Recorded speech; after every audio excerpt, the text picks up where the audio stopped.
¿cuáles serían los primeros pasos, ¿no? O sea, ¿cómo empezamos todo este proceso? El paso primero, Javier, no sé si quieres comentarlo tú o sigo yo, porque me estoy enrollando un poco demasiado. ¿Sigo yo y pasas tú después? Sigue con este paso 1, Vale. que hablo yo del 2.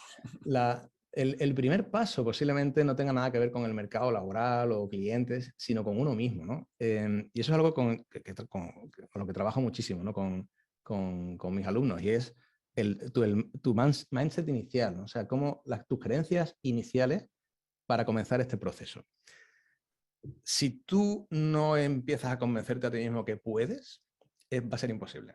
¿Vale? Tienes que ser tú el que te convenza a ti mismo o que la situación te convenza, y eso es lo que va a hacer que los demás te vean como un servicio adecuado o un freelance profesional, ¿no? Y eso siempre va más en relación con la combinación de tus competencias, las técnicas, pero también todas las transversales, ¿no? Todas las competencias transferibles a otras situaciones. Eso lo tienes que conocer, ¿no? Tu parte de qué te interesa, tus intereses, ¿no? De qué te gusta hablar, de qué te gusta tratar, ¿no? O tus valores, ¿no? ¿Qué valoras de un cliente? ¿Qué valoras de un servicio? Todo eso eres tú. Si eso lo trabajas bien, tienes mucha más facilidad para encontrar un buen trabajo como freelance.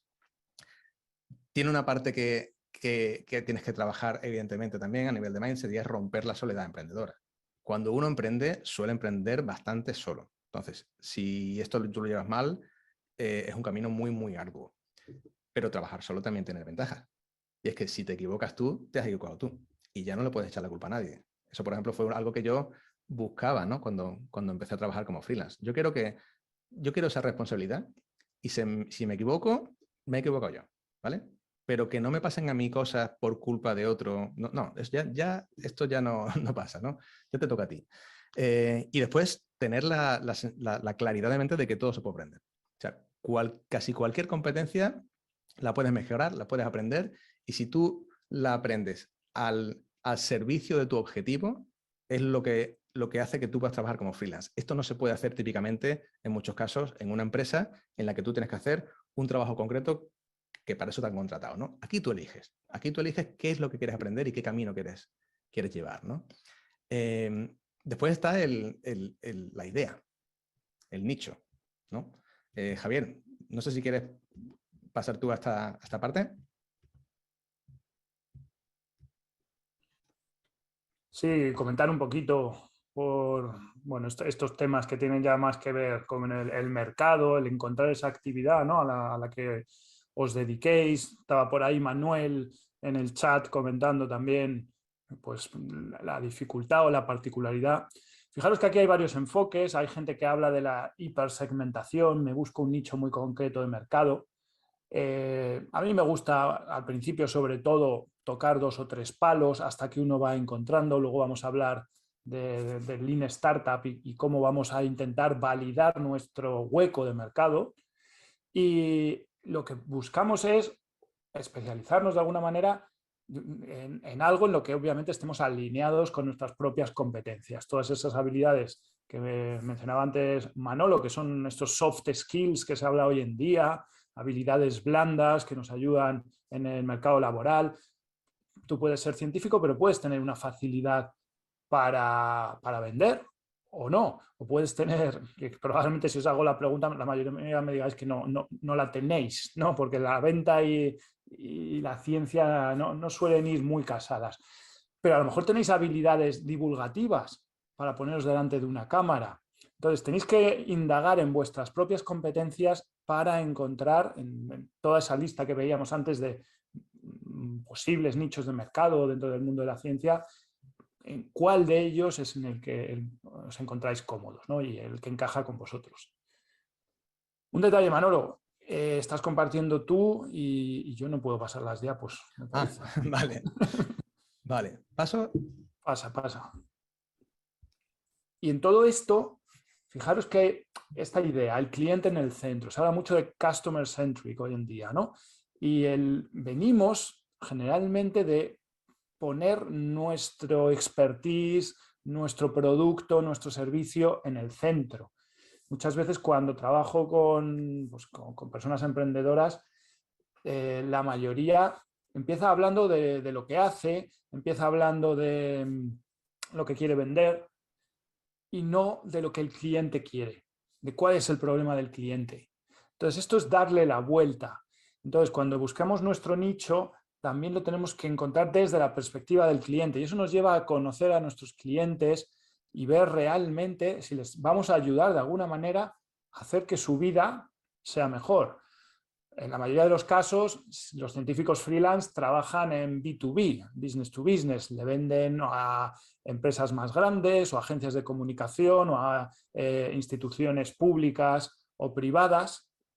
Y ahí el planteamiento que os tenéis que hacer es cómo le voy a ayudar yo a esa persona que está en la universidad de no sé dónde o en el instituto o en la farma o en a que su trabajo, a que su desempeño profesional sea mejor, ¿no? Esto nos lleva a buscar en el equilibrio Ikigai. Aquí se mezclan las habilidades personales y las profesionales. Pero esto lo explicas tú mejor que yo, Manolo. No, El Ikigai. esto lo trabajamos mucho en el programa Pop, por ejemplo, ¿no? Y bueno, una herramienta súper sencilla, no es nada del otro mundo, ¿no? El Ikigai, esto viene de la cultura japonesa, ¿no? De cómo intentar tener el compromiso y el equilibrio de todas las facetas de tu vida para al final ser más feliz, ¿no? Y estar más equilibrado. Hay una parte que es fundamental y es empezar a decidir qué es lo que quieres hacer, sea freelance o no, a partir de lo que te gusta, ¿vale? Pero a partir de lo que te gusta en serio, no de las cosas que te gustan un poquito, no.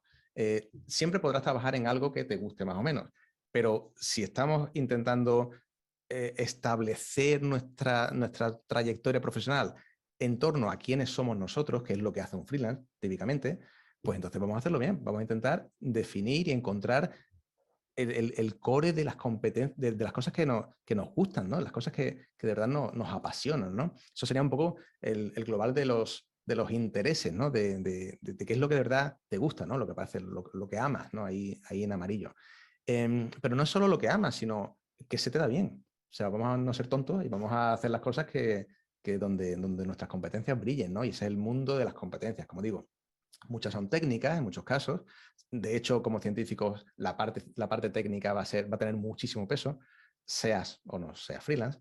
Pero después también está todo un compendio de competencias más blandas, competencias más asociadas a cómo tú interaccionas con otras personas socialmente, incluso competencias que son de por sí transferibles a cualquier otra situación, ¿no? Seas o no experto en una parte técnica o no, ¿no? La combinación de eso, de lo que amas y lo que eres bueno, sería un poco la pasión, ¿no? Tuya por tu trabajo, ¿no? Pero ya no es solo en qué te gusta y en qué eres bueno, sino también en qué es lo que le hace falta al mundo. Y entramos ya en la zona más de valores, ¿no? Que de forma global, ¿yo qué quiero hacer esto? O sea, ¿por qué quiero hacer las cosas que quiero? Quiero cambiar el mundo, quiero aportar algo, me da un poco igual, qué es lo que me interesa, qué valoro yo de un cliente, de una empresa, de un sector, ¿no? Todo eso mezclado con lo que amas sería un poco la misión tuya de tu vida, donde se junta, como veis, ya la parte personal y la parte profesional. Pero después hay una parte mucho más terrenal que es, oye, pero a mí cómo me pagan, ¿no? Que es la parte esa de abajo, ¿no? Que realmente no hay mucho que explicar. Hay cosas por las que te pagan, hay cosas por las que no te pagan, hay cosas por las que te pueden pagar menos, etc. Pero no es definitorio, es decir, no es una cosa que elimine las demás, es una Perdona, mezcla. Dale, Javier. preguntan en el chat qué significa Ikigai. Al final es propósito, sentido de la vida, ¿no? Algo así. Sí, sí, tal cual. Es Y un lo que poco está comentando Manolo, al final, si os dais cuenta, hay una serie de elementos internos, aquello que amas y aquello en lo que eres bueno, y otros externos, por lo que te pueden pagar y lo que necesita el mundo. Y se trata de encontrar el equilibrio entre todo eso.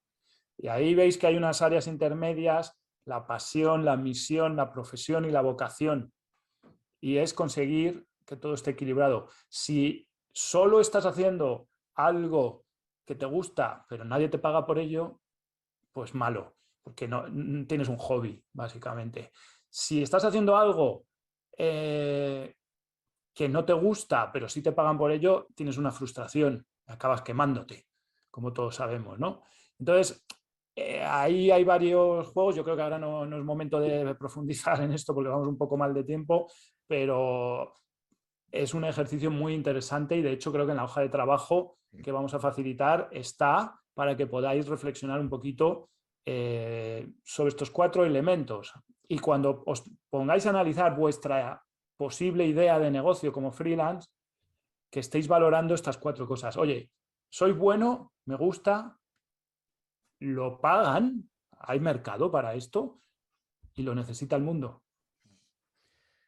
Esto es un poco lo que queríamos comentar sobre el equilibrio, ¿no? El equilibrio, que es lo que va a ser después la base de incluso de tu modelo de negocio, ¿no? Como profesional, ¿no? Como decía Javier, al final del webinario os pasaremos un link a una hoja de trabajo donde aparece esto del propósito con el Ikigai y hay una serie de preguntas o de ejercicios que os puede servir para aterrizar esas ideas que tenéis en mente, ¿no? Y ver realmente o bien cómo hacer la realidad a través de un proyecto, o bien, si tenéis ya el proyecto, cómo lanzarlo, ¿no? Y cómo conseguir más clientes, ¿no? Este paso yo creo que lo explicas tú mejor, Javier. Bueno, vamos a hablar de Lean Startup. Sabéis que, bueno, desde hace algo más de 10 años venimos escuchando, pues eso, hablar de las startups, de Silicon Valley. Realmente ha habido un gran cambio de paradigma en todo lo que ha sido el autoempleo y el emprendimiento, en el sector científico y en todos. Y viene de ese concepto de Lean Startup, que para mí tiene una similitud con el método científico. ¿En qué consiste el Lean Startup? Esto viene de un libro que se publicó por Eric Ries hace, pues eso, 11, 12 años, y que vino a decir que en un entorno tan cambiante como son los tiempos actuales, no tenía sentido hacer unas grandes inversiones o un business plan sin haber validado antes que realmente había un mercado para tu idea. Entonces introdujo el concepto del producto mínimo viable, lo tenemos en la siguiente diapo, Manolo, y nosotros ese producto mínimo viable lo trasladamos al servicio freelance mínimo viable, adaptado al mundo freelance. ¿En qué consiste esto? Consiste en que tú, cuando arrancas, tienes una idea en la cabeza y lo que quieres es planteársela al mundo y cuanto antes se la tienes que presentar, pero sin hacer grandes inversiones. No necesitas ni escribir un blog enorme, ni gastarte 3.000 euros en una página web, ni nada. Lo que necesitas es empezar a hablar cuanto antes con clientes potenciales para ver si les interesa lo que tú estás haciendo. Y luego tienes que reducir tu nivel de perfeccionismo porque quieres salir con un producto mínimo viable, mínimo para que alguien te lo compre. No es el que tú quieres hacer realmente. Esto es importante. Tú siempre vas a aspirar a algo mejor, pero crear ese primer servicio, a lo mejor necesitas formarte, necesitas hacer una serie de inversiones, pues te va a llevar un tiempo. Y lo que quieres es constatar cuanto antes que esto funciona, que realmente hay demanda. El mercado, el mundo está lleno de gente que ha lanzado proyectos que luego nadie quería. Y se trata de evitar eso. A ver, yo creo que en este caso que esta es una de las mayores dificultades que encuentro yo en los científicos, clarísimamente, ¿no? Porque nos acostumbran a hacer las cosas muy bien, sobre todo si vienes del mundo de la investigación, todo muy perfecto, y cuando de repente tienes que cambiar el paradigma y entender que si lo haces muy bien, lo estás haciendo mal, que lo que tienes que hacerlo es, o sea, que cuando te equivoques lo más pronto posible. Por eso el mindset que decías y ese cambio de chip que es un poco puñetero.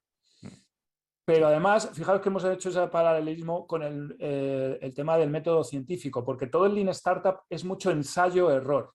Voy a ir haciendo pruebas. No hay una verdad absoluta para lanzarte como freelance o como pequeño emprendedor, sino que vas a tener que ir, pues eso, haciendo una prueba. Veo si funciona, veo si le doy una forma a un servicio y voy a ver a 5 clientes potenciales y dependiendo del feedback que reciba, lo adaptaré. Dependiendo de eso, salgo a hacer a lo mejor una campaña de publicidad a LinkedIn o a Google o a Facebook. Y en esa propia campaña, fijaros que la publicidad online y el marketing online, luego hablaremos un poquito de ello, funciona todo así, todo por prueba-error, prueba-error. Entonces, ahí, sin embargo, la mentalidad científica ayuda a después tener una mente más ordenada que os favorezca pues, de cara a poder trabajar. Luego hablaremos un poco más de la estrategia de marketing y ventas, pero una vez que has analizado tu competencia, tienes tu idea, has lanzado tu servicio freelance mínimo viable, lo siguiente que tienes que hacer es el paso 4, que es marketing y ventas.